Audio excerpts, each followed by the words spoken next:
നമ്മളിപ്പോൾ മലയാളികൾ സമീപകാലത്തൊക്കെ വെച്ച് നോക്കുമ്പോൾ ഏറ്റവും കൂടുതൽ ക്രിക്കറ്റ് ആഘോഷമാക്കിയ ഒരു കാലമാണ് കടന്നുപോയത്. സാധാരണ മലയാളികൾ ഫുട്ബോൾ വേൾഡ് കപ്പ് വരുമ്പോഴൊക്കെ ഭയങ്കര എനർജിയും എന്താ പറയുക ആഘോഷമൊക്കെ ആയിരിക്കും. പക്ഷേ ക്രിക്കറ്റ് ലോകകപ്പിന് നമ്മളൊരു എന്താ പറയുക അത്ര ഒരു തണുത്ത രീതിയിലാണ് സ്വീകരിക്കാറ്. ഒരു ടി വിയിൽ കാണുന്നല്ലാതെ അതൊരു സ്ട്രീറ്റിലേക്കൊന്നും എത്താറില്ല കേരളത്തിൽ ക്രിക്കറ്റ് ആവശ്യം. പക്ഷേ ഈ വർഷം കണ്ടത് അങ്ങനെയല്ല. സഞ്ജു സാംസൺ ബാറ്റ് ചെയ്യുമ്പോൾ ഇപ്പോൾ കോഴിക്കോട് ബീച്ചൊക്കെ ഭയങ്കരമായ ക്രൗഡേ ഉണ്ടായിരുന്നു. അതുപോലെ ഈ റീലൊക്കെ വരുമ്പോൾ കാണാം പല മാളുകളിലൊക്കെ ഇങ്ങനെ മാളൊക്കെ സ്റ്റക്കായി നിൽക്കുകയാണ്. എല്ലാവരും സഞ്ജു ബാറ്റ് ചെയ്ത് നോക്കുക. അങ്ങനെ കേരളം ഭയങ്കരമായിട്ട് ക്രിക്കറ്റ് ആഘോഷിച്ചൊരു കാലമാണ് കടന്നു പോകുന്നത്.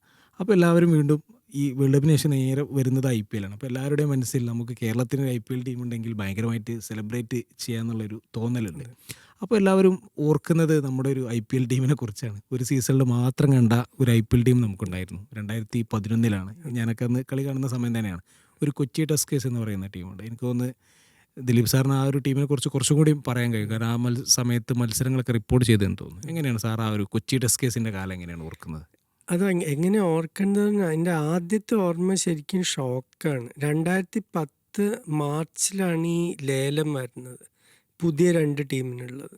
അക്കാലത്ത് ലളിത് മോദിയുടെ ആർക്കും അറിയില്ല ലളിത് മോദിയെ പുറത്താക്കാൻ പോവാണ്. അപ്പോൾ ഈ ലേലത്തിൻ്റെ മുന്നിലും അതിൻ്റെ ഫേസ് മോദി തന്നെയായിരുന്നു. ഈ ബിഡ് വരുമ്പോൾ ആദ്യം കൊടുക്കേണ്ടത് സഹാര പരിവാറിന് പൂന ഫ്രാഞ്ചൈസ് $370 മില്യൺ. രണ്ടാമത് കൊച്ചി 333 മില്യണോറ്റ. പക്ഷെ അത് പേരുകൾ നോക്കുമ്പോൾ എല്ലാവരും ഞെട്ടിപ്പോയി. എൻ്റെ ഇപ്പോൾ ക്രിക്കറ്റ് ഫോൻ്റെ ന്യൂസ് എഡിറ്ററായ നാഗരാജ് ഗൊല്ലപ്പുടി എൻ്റെ ഒരു കാലത്ത് എൻ്റെ ഹൗസ്മേറ്റ് ആയിരുന്നു. ഞങ്ങൾ രണ്ടുപേരും കൂടി ഈ പേരുകൾ നോക്കുമ്പോൾ ഒരൊറ്റ മലയാളി പേര് അല്ലെങ്കിൽ ഒരു സൗത്ത് ഇന്ത്യൻ പേര് പോലും കാണുന്നില്ല. ഒക്കെ ഷാ, പട്ടേൽ, കേൾക്കാത്ത കുറേ കമ്പനീസ്, ഇതൊക്കെ ഈ ഇൻവെസ്റ്റേഴ്സായിട്ട് കാണുന്നത്. അപ്പം തന്നെ ഒരു സംശയം, എന്താണ് ഇതിൻ്റെ ഉദ്ദേശം, ഇതാരാണ് ഇതിൻ്റെ പിന്നിൽ എന്നുള്ളൊരു കൺഫ്യൂഷനായിരുന്നു. പിന്നെ മോദി പോയതോടുകൂടി ആകപ്പാടെ അന്തരീക്ഷം മാറി BCCIയിൽ. പിന്നെ പ്രശ്നങ്ങളായിരുന്നു. ഇത് ഓണർമാർ തമ്മിലുള്ള തല്ല്, അതിൻ്റെ ഇടയ്ക്ക് ഷെയർ ഹോൾഡിംഗ് മാറ്റി. ആദ്യം റോണ്ടവ്യൂ സ്പോർട്സിന് 26% ഉണ്ടായിരുന്നു എന്ന് പറഞ്ഞ് പിന്നെ അത് BCCI അവരോട് ഷെയർ ഹോൾഡിംഗ് മാറ്റാൻ പറഞ്ഞ് അത് 10 മാറി. അങ്ങനെ ഫുൾ കൺഫ്യൂഷനായിരുന്നു ശരി. അല്ലെങ്കിൽ കൺഫ്യൂഷൻ എന്ന് പറയുമ്പോൾ ഇപ്പോൾ ഈ സാർ തന്നെ പറഞ്ഞു പേരുകളൊക്കെ നമുക്ക് അറിയാത്ത പേരുകളാണ്, ഗുജറാത്ത് പേരുകളൊക്കെയാണ്. പിന്നെ എങ്ങനെയാണ് ആ ടീം കേരളത്തിൽ ലാൻഡ് ചെയ്യുന്നത്? എങ്ങനെയാണ് അത്? ഞാൻ ആ കാലത്ത് മോദി പറഞ്ഞത് ശശി തരൂരിൻ്റെ സ്വാധീനം കാരണം കൊച്ചിയിൽ കേരളത്തിലേക്ക് വന്നു എന്നാണ്. പക്ഷെ ശശിക്ക് ഈ ബിസിനസ് ഗ്രൂപ്പ്സായിട്ട് എന്ത് കണക്ഷൻ ഉണ്ടെന്ന് എനിക്കറിയില്ല. ഞാൻ പലരും അത് അന്വേഷിക്കാൻ നോക്കിയൊന്നും എവിടെ എത്തിയില്ല ശരിക്കും. ഇത് എന്താ പറയുക, ഞാൻ പറഞ്ഞ പോലെ കുറേ ഗുജറാത്തി പേരുകൾ.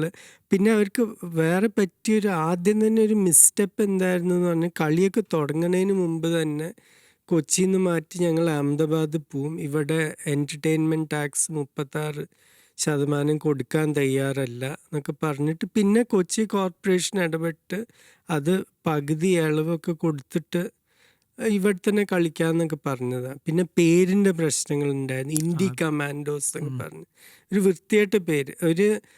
കേരളമായിട്ട് ഒരു കണക്ഷനും ഇല്ല. ഇപ്പോൾ ലോകം മുഴുവൻ നമ്മൾ ഏത് ഫ്രാഞ്ചൈസ് സ്പോട്ട് നോക്കിക്കഴിഞ്ഞാൽ ഇപ്പോൾ അമേരിക്കയിലൊക്കെ ഒരു പക്ഷികളുടെ അല്ലെങ്കിൽ ഏതെങ്കിലും മൃഗത്തിൻ്റെ ആ നഗരം അല്ലെങ്കിൽ ആ ഒരു സ്റ്റേറ്റായിട്ട് കണക്ഷനുള്ള എന്തെങ്കിലും.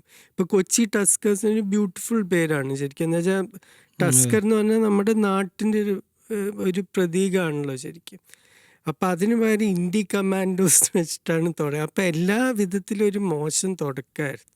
അതിലെ ഈ ഒരു ഓണർഷിപ്പിൻ്റെ പ്രശ്നങ്ങളെ അപേക്ഷിച്ച് അവർ മൈതാനത്തെ പെർഫോമൻസ് എങ്ങനെയാണ് ഓർക്കുന്നത്? ഒരുപാട് നല്ല പ്ലേയേഴ്സ് ഉണ്ടായിരുന്നു. മുരളീധരൻ ഉണ്ടായിരുന്നു, ജയവർദ്ധനെ, മക്കല്ല ഉണ്ടായിരുന്നു, ജഡേജയെ പോലുള്ള യൂത്ത് താരങ്ങളുണ്ട്, ശ്രീശാന്ത് ഉണ്ടായിരുന്നു കേരളത്തിൽ, പ്രശാന്ത് പരമേശ്വരൻ, ഗെയിലൊക്കെ അടിച്ച് നമുക്ക് ഓർമ്മയുണ്ടാവും. എങ്ങനെയാണ് ആ ഒരു ടീമിൻ്റെ കളിക്കളത്തിലെ പെർഫോമൻസ് എങ്ങനെയാണ് നോക്കുന്നത്? കളിക്കളത്തിലെ പെർഫോമൻസ് എഫക്റ്റ് ചെയ്തത് മുഴുവൻ പുറമേ ഉള്ള സാഹചര്യങ്ങളാണ്. ഇപ്പം ഈ നമ്മൾ പലപ്പോഴും ഫുട്ബോളിൻ്റെ ചർച്ച ചെയ്യുമ്പോൾ ഇപ്പോൾ മാഞ്ചസ്റ്റർ യുണൈറ്റഡിൽ ഈ ഗ്ലേസർ പ്രോബ്ലം കാരണം അത് ടീമിനെ തീർച്ചയായിട്ടും ബാധിച്ചിട്ടുണ്ട്. ഇത് അതേപോലെ തന്നെയായിരുന്നു. ഇത് ഇത്രയും അധികം ഉടമകളുള്ളപ്പോൾ അവർ പരസ്പരം എപ്പോഴും ഒന്നിലും യോജിപ്പില്ല. അപ്പം അത് എല്ലാ വിധത്തിലും കോച്ചിങ് സ്റ്റാഫിനെയും കളിക്കാരെയും ഒക്കെ എനിക്ക് ഓർമ്മ ആദ്യത്തെ കളി ഞാൻ പോയി കലൂർ സ്റ്റേഡിയത്തിൽ. ആരാ ടീം എന്ന് എനിക്ക് ഓർമ്മയില്ല. അത് തോറ്റു അവർ. എന്നിട്ട് എനിക്ക് പ്രസ് കോൺഫറൻസ് കഴിഞ്ഞിട്ട് ഞാൻ മഹേലോട് കുറച്ച് നേരം അവിടെ നിന്ന് സംസാരിച്ചു. അപ്പോൾ പറഞ്ഞു ഇത് കുറച്ചൊരു ഒരു ഒരു സ്റ്റാർട്ടപ്പിൻ്റെ ഒരു ഫീലുണ്ട്, ഒന്നും സെറ്റാവാത്ത പോലത്തെ ഒരിത്. അപ്പോൾ ആ ഒരു ഇൻസെക്യൂരിറ്റി കളിക്കാർക്കും ഉണ്ടായിരുന്നു. ഇനി ഇതിലാരാണ് ഇപ്പം നമുക്കൊരു പ്രശ്നം ഉണ്ടെങ്കിൽ ഇപ്പം ആരെയാ വിളിക്കേണ്ടത്? ഇപ്പം സാധാരണ ഇപ്പം മീഡിയ വണ്ണിലാണെങ്കിൽ MD വിളിക്കും, അല്ലെങ്കിൽ നിങ്ങളുടെ മാനേജർ ആരാച്ചാൽ അവരോട് സംസാരിക്കും. ഇതിലാർക്കും ആരാണ് തീരുമാനങ്ങൾ എടുക്കണമെന്ന് അറിയില്ല. എനിക്ക് വരെ ഒരു ജോലി ഓഫർ ചെയ്തിട്ടുണ്ട്. അതാണ് അത് ഒരു തമാശ. എന്താ, എൻ്റെ ഒരു വളരെ അടുത്ത സുഹൃത്ത് സൗത്ത് ആഫ്രിക്കയിൽ ഫസ്റ്റ് ക്ലാസ് ക്രിക്കറ്ററായിരുന്നു. അവൻ പിന്നീട് SABC കമൻറ്റേറ്ററായി മാറി. ക്രിക്കറ്റ് മാത്രമല്ല റഗ്ബിക്കും. അപ്പം അവൻ്റെ ഒരു ഫോൺ കോൾ വരുന്നു. എനിക്ക് ഈ IPL സീസൺ തുടങ്ങിയ ആ ആഴ്ച ഞാൻ കൊച്ചിയിലായിരുന്നു ആ മാച്ചിന്. അപ്പോൾ ചോദിച്ചു, നിനക്ക് മീഡിയ മാനേജർ ആവണോ IPL? എന്ത് മീഡിയ മാനേജർ? അല്ല, പുതിയ ടീമിൻ്റെ. അപ്പോൾ ഞാൻ പറഞ്ഞു ഇവിടുന്ന് ആരും എന്നോടൊന്നും സംസാരിച്ചില്ല. അല്ല, ജെഫ് ലോസൺ എൻ്റെ പഴയ സുഹൃത്താണ്. അപ്പം ഇപ്പോൾ എന്നെ വിളിച്ചു, നീ വിക്കറ്റ് കീപ്പിംഗ് കോച്ചായിട്ട് വരുന്നു. അപ്പം ഞാൻ വിചാരിച്ചു നമുക്കിന്ന് അടിച്ചു പൊളിക്കാമല്ലോ, നീ മീഡിയ മാനേജറും കൂടി ആവുന്നു.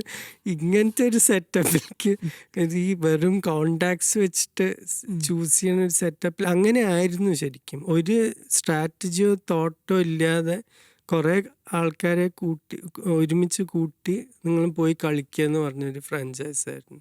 പിന്നെ അതുപോലെ അതിന് കേരളത്തിൻ്റെ ഒരു റിസപ്ഷൻ എങ്ങനെയായിരുന്നു? ക്രൗഡിൻ്റെ ഒരു ഇതൊക്കെ എങ്ങനെയായിരുന്നു? ക്രൗഡ് നല്ല ക്രൗഡായിരുന്നു. അന്നത്തെ ആദ്യത്തെ ഒരു കാര്യം നമ്മൾ ഓർമ്മിക്കണം, ആ സീസൺ തുടങ്ങുന്നത് ഇന്ത്യ ലോകകപ്പ് ജയിച്ചതിന് 5 ദിവസത്തിന് ശേഷം. അപ്പം ആകപ്പാടെ എല്ലാവർക്കും ഒരു തളർച്ചയായിരുന്നു, ആവേശം, കാറ്റ് പോയൊരു രീതി. കളിക്കാർക്കും അതെ. ഇപ്പം മയലയ്ക്കൊന്നും ഒരു എനർജി ഉണ്ടായിരുന്നില്ല ശരിക്കും. അതേ IPL ഞാൻ സംഘക്കാരോടും സംസാരിച്ചു ഹൈദരാബാദിൽ വെച്ച്. ഇവർക്കൊക്കെ ആ ഒരു ബ്രേക്ക് കിട്ടാത്തതിൻ്റെ ഇമ്പാക്റ്റ് ശരിക്കും കാണാൻ, പ്രത്യേകിച്ച് ഇന്ത്യൻ കളിക്കാർക്കും. 2 ഇന്ത്യൻ കളിക്കാർ ബ്രേക്കിന് വേണ്ടി ആവശ്യപ്പെട്ടു. സെവാഗ്, സഹീർ ഖാൻ ഇംഗ്ലണ്ട് ടൂറിന് മുമ്പ് അത് നിഷേധിച്ചു BCCI. ഇംഗ്ലണ്ട് ടൂർ ഭയങ്കരമായി തോൽക്കും ചെയ്തു. അതെ, റെസ്റ്റ് കിട്ടിയില്ല. പക്ഷെ എന്നിട്ടും ഇതൊക്കെ കഴിഞ്ഞിട്ടും കലൂർ സ്റ്റേഡിയത്തിൽ ആദ്യത്തെ മാച്ചിന് 40,000-45,000 ആൾ വന്നിട്ടുണ്ടായിരുന്നു. അതുപോലെ സെവാഗൊക്കെ കൊച്ചി വന്ന് നല്ലൊരു ഇന്നിങ്സ് കളിച്ച് എനിക്ക് ഓർമ്മയുണ്ട്. ഒരു കളി ഭയങ്കരമായിട്ട് മാച്ച് വിൻ. അല്ല, ക്രൗഡിൻ്റെ ഭാഗത്തുനിന്ന് ഒരു പ്രശ്നം ഉണ്ടായിരുന്നില്ല. അതിപ്പോൾ നാളെ ഇവിടെ ഒരു IPL ടീം തുടങ്ങിയാലും ഉറപ്പായിട്ടും 50,000 ആൾ പോയി കാണും, എല്ലാ കളിയും പോയി കാണും. പക്ഷെ നമ്മളെ ഒരു കോർപ്പറേഷൻ്റെ ഭാഗത്തു നിന്നൊക്കെ അന്ന് ഒരുപാട് വിഷയങ്ങളുണ്ടായിരുന്നു. അന്നൊക്കെ പത്രങ്ങളൊക്കെ എന്നും കാണുന്നതായിരുന്നു ഈ ടാക്സുമായി ബന്ധപ്പെട്ട് വലിയ വിവാദങ്ങൾ. അതെ, അത് പക്ഷെ അവർ ഒതുക്കി കൊടുത്തതാണ്. അത് സീസൺ തുടങ്ങുന്നതിന് മുമ്പ് തന്നെ അത് ഒത്തുതീർപ്പായിട്ടുണ്ടായിരുന്നു. പിന്നീട് എങ്ങനെയാണ് 1 വർഷത്തിന് ശേഷം ആ ടീം പൂർണ്ണമായും ഇല്ലാതാകുന്നത്? എങ്ങനെയാണ് അത്? ഞാൻ നേരത്തെ പറഞ്ഞില്ലേ, ഇപ്പം ഈ ടീം ഈ പുതിയ 2 ഫ്രാഞ്ചൈസിൻ്റെ ലേലം നടത്തുന്ന സമയത്ത് IPLൻ്റെ എല്ലാം ലളിത് മോദിയാണ്. മോദി പോയതോടുകൂടി കംപ്ലീറ്റായി മാറി. പിന്നെ ശ്രീനിവാസിൻ്റെ BCCI ആയി.